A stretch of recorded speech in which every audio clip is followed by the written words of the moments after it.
Capítulo 4, dos defeitos do negócio jurídico. Seção 1, do erro ou ignorância. Artigo 138.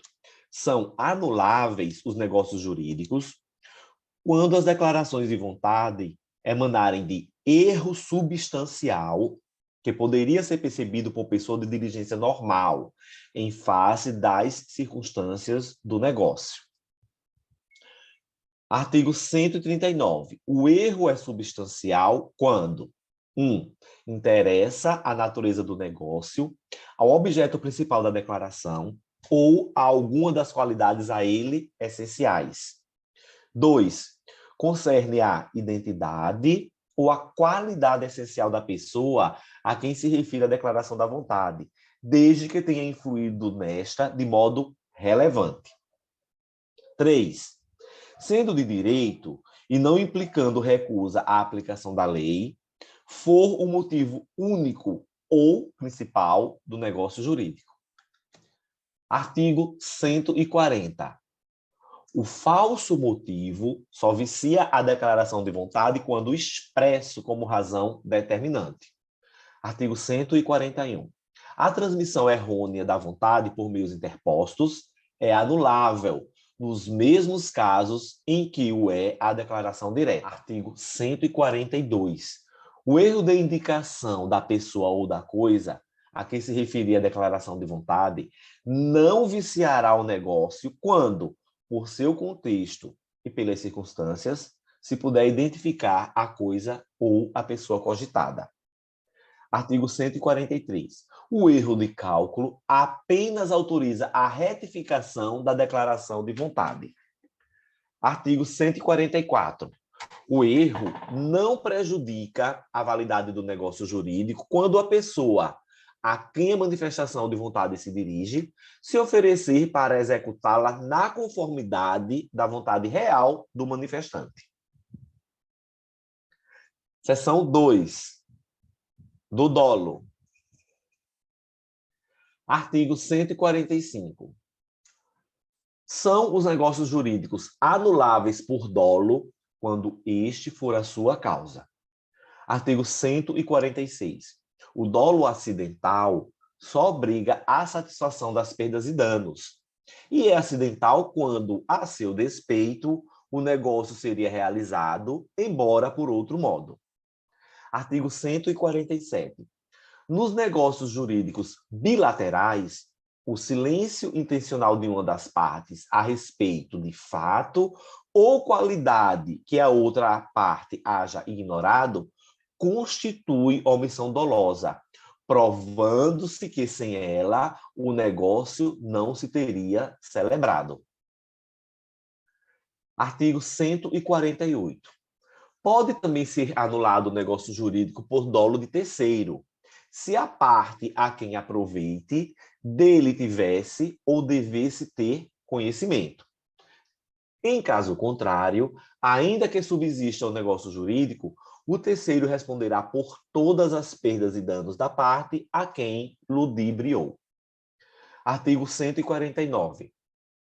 O dolo do representante legal de uma das partes só obriga o representado a responder civilmente até a importância do proveito que teve.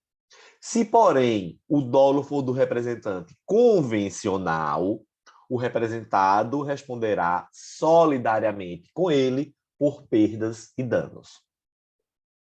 Artigo 150. Se ambas as partes procederem com dolo, nenhuma pode alegá-lo para anular o negócio ou reclamar indenização. Seção 3, da coação. Artigo 151. A coação, para viciar a declaração da vontade, há de ser tal que incuta ao paciente fundado temor de dano iminente e considerável à sua pessoa, à sua família ou aos seus bens. Parágrafo único. Se disser respeito à pessoa não pertencente à família do paciente, o juiz, com base nas circunstâncias, decidirá se houve coação. Artigo 152. No apreciar a coação, ter-se-ão em conta o sexo, a idade, a condição, a saúde, o temperamento do paciente e todas as demais circunstâncias que possam influir na gravidade dela. Artigo 153. Não se considera coação a ameaça do exercício normal de um direito, nem o simples temor reverencial. Artigo 154. Vicia o negócio jurídico a coação exercida por terceiro, se dela tivesse ou devesse ter conhecimento, a parte a que aproveite, e esta responderá solidariamente com aquele por perdas e danos. Artigo 155. Subsistirá o negócio jurídico se a coação decorrer de terceiro, sem que a parte a que aproveite dela tivesse ou devesse ter conhecimento, mas o autor da coação responderá por todas as perdas e danos que houver causado ao coato. Então, é interessante que a coação ela precisa ser analisada no caso concreto, porque tem muitas situações em que uma pessoa vai se intimidar e outra, na mesma situação, não se intimidaria. Por isso, a questão do sexo, idade, condição. Então, a gente sabe que, por exemplo, o idoso é um grupo muito mais vulnerável a uma intimidação do que a pessoa mais jovem. Ou a pessoa com muita inexperiência de vida, né, também é muito mais fácil de ser intimidada do que uma pessoa mais experiente. E a questão do temor reverencial também é interessante porque as figuras de autoridade que a gente tem na vida não são justificativa para dizer que houve coação. Então, fiz porque minha mãe me obrigou, fiz porque o pastor disse. Então, isso já não se aplica. Né? Vamos lá. São nulos os negócios jurídicos quando as declarações de vontade emanarem de erro substancial. Está errada a questão, porque são anuláveis. De um modo geral, Maria, com raras exceções, os defeitos nos negócios jurídicos, eles causam a anulabilidade e não a anulação do ato, tá? Então, via de regra, eles são anuláveis e não nulos. Próxima. São anuláveis os negócios jurídicos quando as declarações de vontade emanarem de erro substancial que poderia ser percebido por pessoa de diligência normal em face das circunstâncias do negócio. E aqui a transcrição completa do artigo 138, questão correta. Próxima. O erro é substancial, sendo de direito, e não implicando recusa à aplicação da lei, for o motivo único ou principal do negócio jurídico. Está correto? Está em consonância com o artigo 139, inciso 3. O falso motivo só vicia a declaração de vontade quando expresso como razão determinante. Mais uma vez, transcrição direta do artigo, desta vez o 140. O erro de cálculo apenas autoriza a retificação da declaração da vontade. Novamente, artigo transcrito igualzinho, artigo 143. Nos negócios jurídicos bilaterais, o silêncio intencional de uma das partes a respeito de fato ou qualidade que a outra parte haja ignorado não constitui omissão dolosa, ainda que se prove que sem ela o negócio jurídico se teria celebrado. Aqui está errado porque ele acresceu duas negativas, né, na questão. O artigo 147, ele diz assim, nos negócios jurídicos bilaterais, o silêncio intencional de uma das partes a respeito de fato ou qualidade que a outra parte haja ignorado constitui omissão dolosa. Na questão veio, não constitui.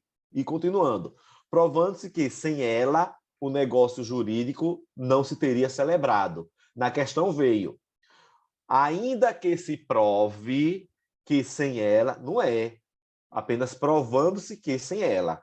Não tem esse ainda aqui, ok? Outra questão. Não constitui coação a ameaça do exercício regular do direito. Aí está correto, transcrição do artigo 153. Eu só queria atentar uma coisa aqui, ó. Exemplos de coação no direito do trabalho, de acordo com Cláudio Monteiro de Brito Filho. Ele tem um livrozinho que ele fala bem direitinho. A gente sabe que existe a coação moral, a coação psicológica e a coação física. A moral é na existência de alguma dívida, por exemplo, produzida fraudulentamente ou não, cujo pagamento torna-se condição para a liberdade. E aí a gente pode, numa mesma situação, incidir os três, ver a coação moral, física e psicológica. É só a gente lembrar o trabalhador, na condição análoga de escravo, que ele tem um documento lá retido para ele não sair. Ele está sofrendo ali coação moral, coação física dos maltratos e coação psicológica ao mesmo tempo, ok?